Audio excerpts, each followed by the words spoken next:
Labdien vēlreiz visiem klātsošiem. Paldies par brīnišķīgajiem pieteikumu vārdiem. Man pašam gan ļoti žēl, ka Bērziņa kungs šodien nav varējis būt klātsošs, tāpēc, ka tēma, par kuru mēs kopīgi mēģinājām, teiksim tā, veidot savu stāstu, ir naratīva par izglītību un mācīšanos Jūrmalā starpkaru periodā, kas ir mēģinājums tā kā savīt pedagoģijas teoriju par to, kādā veidā tiek būvēts stāsts par izglītību, izglītības sistēmu ar atsevišķiem piemēriem jau no reāla vēsturiskā materiāla. Šoreiz tātad tas mēģināsim skatīt to no naratīva aspekta, analizējot, kā tiek konstruēts stāsts par izglītību tā laika presē, kas ir tas, ko mēs no šī stāsta varam mēģināt uzzināt, mēģināt analizēt, un kādi aspekti parādās, un no otras puses arī, kas no tā, ko varbūt mēs gaidām, tur nav atrodams un neparādās. Divi nosacījumi varbūt par šī darba ietvaru un rāmi. Viens, tātad tas būs šis teritoriālais ietvers, par spīti tam, ka mēs skatām starpkaru periodu, un šajā laikā mūsdienu Jūrmalas valstspilsēta sastāv no būtībā 3 dažādām pilsētām. Mēs runājam par Rīgas Jūrmalu, mēs runājam par Sloku, mēs runājam par Ķemeriem. Tik un tā šī darba ietvaros mēs mēģinām uz to skatīties kompleksi. Tātad būs piemēri gan no Slokas, gan Ķemeriem, gan Rīgas Jūrmalas. Tam ir vairāk mērķi. Un chronoloģiskajā ietvarā sākotnēji mēs bijām domājuši fokusēties vairāk uz demokrātijas posmu tikai, bet beigās iepazīstoties ar materiālu klāstu, kļūst skaidrs, ka pietiekami interesanti ir salīdzināt arī ar autoritārā posma datiem uz veselību. Tātad, ja mēs skatāmies no mērķa viedokļa, tad mērķis ir atklāt, kā atspoguļot mācīšanās Jūrmalā šos radītajos naratīvos. Respektīvi, mēs mēģinām saprast, skatoties uz tā laika periodiku, kas ir rakstu autori, pasūtītāji, auditorija, teicēji, kādā veidā konstruēs šis rakstu stāsts. Mums būs, ja es uzspēšu pietiekami ātri runāt, beigās 2 piemēri, par kuriem mēs kopīgi tad varēsim parunāt un paskatīties, kā šis stāsts konstruējas. Kā avotu bāze tiek izmantota periodika starp 20. un 40. gadu. Mēs diezgan apzināti atmetām 18. un 20. gadu kā neatkarības kara periodu, īpaši ņemot vēl vērā to, ka Rīgas Jūrmala kā pilsēta dibināta 1920. gada 2. martā. Līdz ar to racionāli likās izvēlēties šādu chronoloģisko ietvaru. Izmantot atslēgas vārdu metodu, lai meklētu rakstus vairāk kā 1600 sakritības, no kurām analīzē mēs izvēlējāmies 62, veidojot dažādas kombinācijas, sākot ar izglītības problemātiku Jūrmalā un tad sākot uzskaitīt konkrētas izglītības iestādes. Jo, ja mūsu cerība šo darbu veidojot bija par to, ka presē atspoguļosies pietiekamā skaitā, teiksim tā, pilsētas administrācijas darbība, tad mēs beigās konstatējām to, ka šī administratīvā darbība drīzāk spoguļojas caur aprakstiem par konkrētām izglītības iestādēm, notikumiem konkrētās izglītības iestādēs. Varbūt izņemot ļoti, ļoti retus gadījumus, piemēram, 1924. gadā ir publicēts, ka skolu valde pieņem lēmumu mācības uzsākt 25. augustā. Konkrētajā gadā. Bet šādu atziņu ir salīdzinoši maz, tās nav īsti simptomātiskas, drīzāk mēs varētu runāt, ka tie ir tādi īsi ziņojumi, nevis prakses piemēri par to, kā būvēt naratīvu, kā domāt par šo stāstu. Mēs tātad izvēlējāmies pozīciju, ka tātad naratīvs ir diskurss, tātad meklējām šī te stāsta elementus par izglītības procesu, daudzslāņainību. Un arī šajā gadījumā, jāsaka, piedzīvojām nelielas izmaiņas tajā, ko mēs cerējām ieraudzīt. Jo tātad šāda veida analīze balstās 3 faktoros. Mēs meklējam aktorus, tātad dalībniekus gan kā personas, gan kā institūcijas, gan kā iesaistītās puses dažādos veidos. Otrs faktors ir sižets, pēc kā tiek meklēts, tātad kādā veidā tiek aprakstīts konkrētais notikums, vai mēs varam atrast tā detālu aprakstu, vai tas ir tikai vispārīgs skatījums. Un valoda, kā veids, kā tiek spoguļots konkrēta lieta, kādas vērtības tiek uzsvērts, kādas vērtības tiek akcentēts. Un runājot šādā griezumā, mēs konstatējām to, ka, piemēram, balstoties mūsdienu teorijā attiecībā par mācību procesu, ir elementi, kurus mēs ļoti maz varam saskatīt šajā laika periodā presē. Piemēram, jautājums par vecāku līdzdalību skolas dzīvē, kā iesaistīto pusi, ko mēs tā kā gaidījām, kā vienu no šiem elementiem mēs īstenībā saskatām ārkārtīgi mazā apjomā. Tātad, kā jau minēju, ietvaru mēs ņemam teritoriāli, šajā pētījumā ņemts visa Jūrmalas mūsdienu valsts pilsēta, proti Rīgas Jūrmalas loka ķemeri.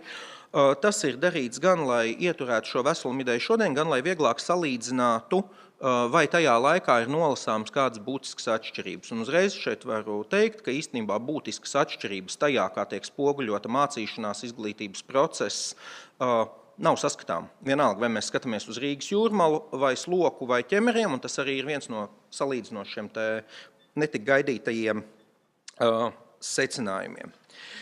Tātad, pie paša satura. Mūsu izvēlētie aktori, ko mēs tad arī meklējām un mēģinājām saprast, kādā veidā tie parādās, ir skolēni, skolotāji, skolu vadītāji. Jo sākotnēji mēģinot meklēt arī administrāciju kā spēlētāju šajā un arī skolēnu vecākus, mēs konstatējām to, ka nav pietiekams skaits, lai mēs no tā varētu veidot šo naratīvu stāstījumu.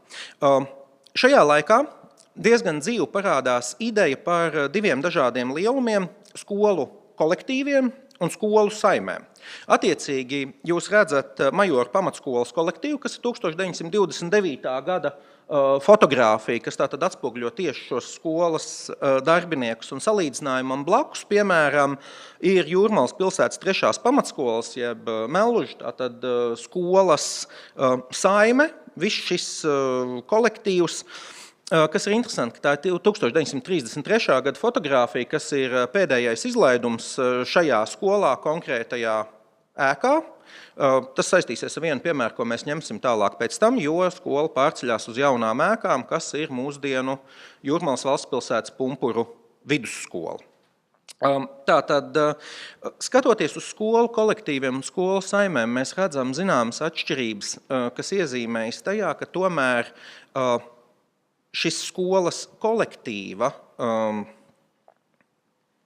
aspekts vienmēr tiek uzsvērts daudz lielākā mērā nekā kopīgi raugoties uz skolas saimi. Tur iezīmējas diezgan spēcīga hierarhija, mēs skatāmies, un šī skolas saimes kopība drīzāk parasti parādās tādā pakārtotā vai palīga formā, netik izteikti kā viens no galvenajiem elementiem, par kuru mēs varētu domāt vai kuru mēs varētu skatīties. Piemēram, manuprāt, lielisks piemērs, kas to parāda, ir 1923. gada ziņa avīzē, ka skolotāja Upena 25 gadu pedagoģiskās darbības jubilejā viņu sveic, tātad pilsētas pārstāvi, skolas vadība, kolēģi un arī skolēni. Un šī frāze un arī skolēni kontekstā ar notikumiem skolā parādās salīdzinoši ļoti bieži.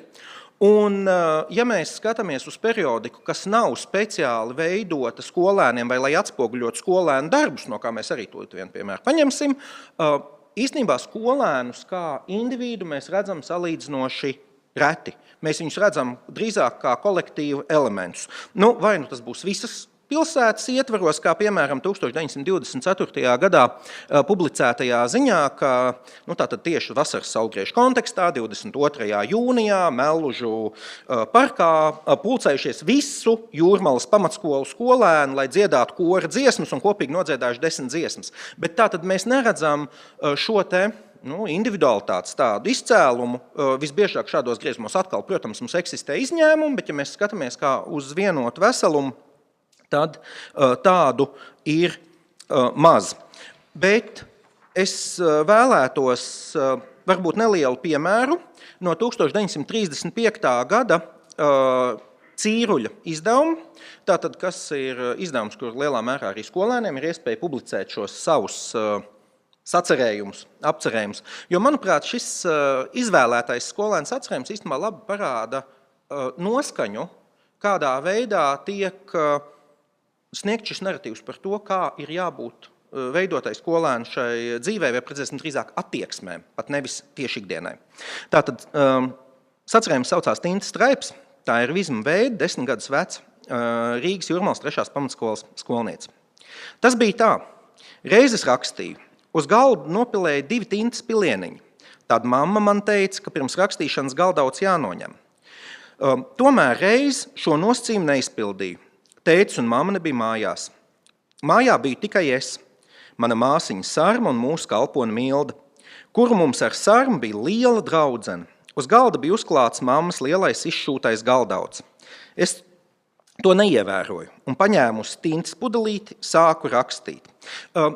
Es nepabeigšu līdz galam šo citātu, jo kādam ir intereses ar lielu prieku kafijas pauzē, var paturpināt šo domu. Tālāk seko sāpīgs sižets par to, kā nopilēja tinta un cik lieliski kalpone palīdzēja visu iztīrīt un izglābt šo situāciju.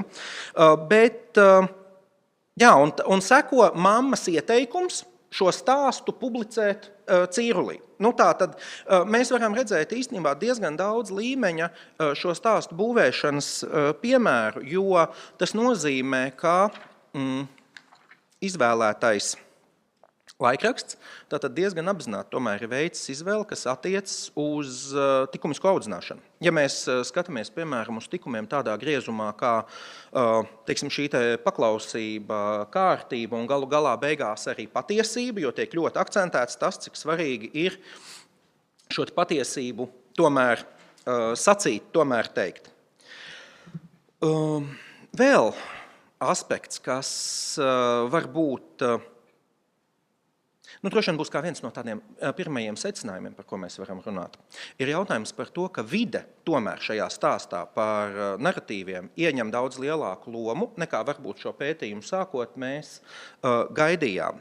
Jo tas, uz ko mēs cerējām, ka vairāk parādīsies sižeti, kas saistās ar izglītības procesu, ar varbūt šī te mācību vielas implikāciju kaut kādā veidā vai ko citu, bet īstenībā neko tādu faktiski atrast nevarēja. Toties relatīvi daudz pārstāvēti. Ir plašāki šie sižetiskie stāsti par kaut kādiem atsevišķiem notikumiem skolās, kurus savukārt analizējot ir iespējams jau, detalizētāk saskatīt šīs lomas dažādās un to, kādas ir attiecīgi gaidas, ekspektācijas no dažādiem cilvēkiem. Un tas, ko es vēlētos atkal ar jums padalīties, cik laiks mums ļaus, ir apraksts, kas ir izdots 1934. gada 3. novembrī Jūrmalas vārdā par dažas dienas atpakaļ, proti 30. oktobrī, notikušo Mellužu pamatskolas jaunās ēkas iesvētīšanu. Restīvi atkal pieminētā Pumpuru skolas ēka. Citēju. Ir padarīts liels, skaists un svētīgs darbs. To teica katrs, kas lietpratēja un vispārējas tautas gara gaismas izpratnē pagājušo otrdienu skatīja jauniesvētāmās Mellužu pamatskolas ēku un telpas. Neaprakstīsim, kāda nozīme šai celtnei, cik laba tā ir, cik skaista, kādi nopelni te cēlājiem, kādi panākumi tālāka darba darītājiem, to visu kupli, jo kupli daudzināja, un teica tie mūsu valsts iestāžu vadītāji un darbinieki, kas bija ieradušies jaunas gaismas pils iesvētīšanas dienā. Jāsaka par spīti apgalvojumam, ka mēs šeit par to nerunāsim, tālāk seko diezgan detalizēts apraksts visām šīm pieminētajām vērtībām. Un es domāju, ka pietiekami interesanti ir konkrētie cilvēki, kurus raksta autors izvēlas atspoguļot un citēt konkrēti šī te iesvētību gadījumu kontekstā. Jo pašsaprotam būtu, protams, ka autors piemin dubultu evaņģēliskas luteriskās draudzes mācītāju Eihi ar savu svētru un atšifrē to, ka ir tātad izteikti šie te 3 būtiskākie aspekti, kas būtu svarīgi, tātad tēvijas mīlestība, cilvēka mīlestība un patiesās mīlestības zieds, kas tātad ietvertos šajā izglītības iestādē. Bet turpināts tiek ar amatpersonu un citu Jūrmalas izglītības iestāžu vadītāju uzrunu citātiem. Šis amatpersonu uzrunu citāti būtu pietiekami loģiski un racionāli no tā viedokļa, ka mēs tomēr runājam jau par 34. gadu nogali. Tas nozīmē, ka šī valsts iesaisti tomēr mums jau ir pietiekami augsta visos procesos, tostarp izglītības procesā, bet atsevišķi citu skolu vadītāju teiktais būs savdabīgāks. Bet sāksim tad mēs ar oficiālu amatpersonu. Citāts. Pēc pārskata pilsētas galva lūdz izglītības ministrijas pārstāvi skolu departamentu direktoru Bērziņu oficiāli atklāt skolu viņas darbam un nodot skolas atslēgu nodošanai skolas priekšniekam. Bērziņš savā runā teica, ka tie skolu nami, kas paceļas pa Latviju, gaismu starojot, staro. Un svarīga ir šī diena, ka šovakar varam sapulcēties šai namā.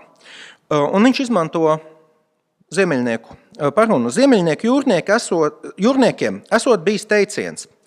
Kuģot ir nepieciešami, dzīvot nav nepieciešami. Tas ir personība var beigties, kur katru brīdi. Bet darbs ir pārpersonisks.